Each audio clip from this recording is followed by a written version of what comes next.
সুনামগঞ্জের টোল আদায়কে কেন্দ্র করে পাতলাই ও রক্তি নদীতে অনির্দিষ্টকালের জন্য নৌ ধর্মঘটের ডাক দিয়েছে নৌ মালিক সমিতি।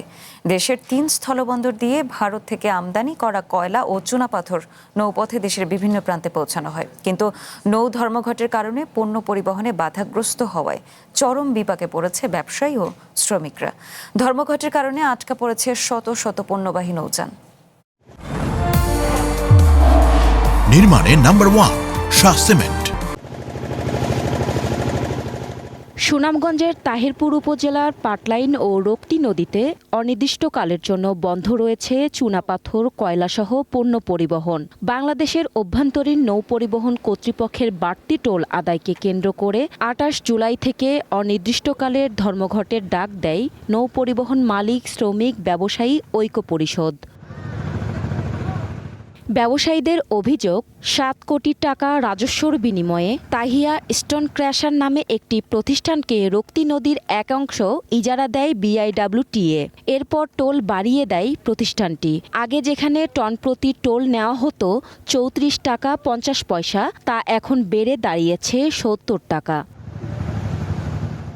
এদিকে ধর্মঘটে পরিবহন বন্ধ থাকায় ৩ স্থলবন্দরে আটকা পড়েছে কোটি কোটি টাকার চুনাপাথর ও কয়লা।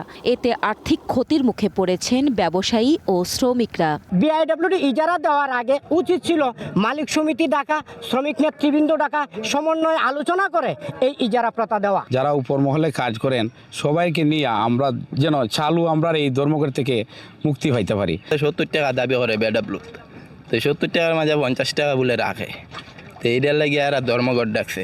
বেতন দিতে পারতেছে না, নৌকার সুকানি, তাহলে আমরা সমস্যা হইতেছে না, কিভাবে ফ্যামিলি চলবো, কিভাবে আমরা চলবো। ইজারাদার প্রতিষ্ঠান বলছে, শ্রমিকদের দাবির মুখে ৭০ টাকার বদলে টোল নেওয়া হচ্ছে ৫০ টাকা। আর সমস্যার সমাধানের চেষ্টা চলছে বলে জানান চেম্বার অব কমার্সের এই নেতা। সরকার কর্তৃক আমরা আইনে মানি, আইনের ঊর্ধ্বে আমরা নই। আমরা এখানে ১ টাকা সরকারের যে নির্ধারিত চার্ট ওই অনুযায়ী আমরা রাখি না। যে সমস্যাটা দেখা দিচ্ছে ইজারা নিয়ে বা টাকা পয়সা টোল ট্যাক্স নেওয়া, চেম্বার অব সভাপতি হিসাবে কিন্তু আমার জয় করতেছে, আমি চেষ্টা করে যেতেছি, এখন চেষ্টা করতেছি। স্থানীয় সংসদ সদস্য জানান, টোল আদায় নিয়ে দ্বন্দ্ব মেটাতে জেলা ও পুলিশ প্রশাসন, ইজারাদার এবং ব্যবসায়ী ও শ্রমিক নেতাদের মধ্যে আলোচনা চলছে। আইনিভাবে আমরা এটা মোকাবেলা করার জন্য চেষ্টা করছি এবং সরকারি রেটের বাইরে যেন কেউ ১ টাকাও না নেয়।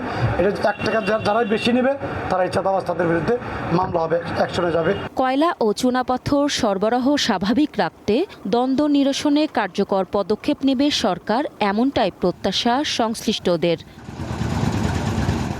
One national desk.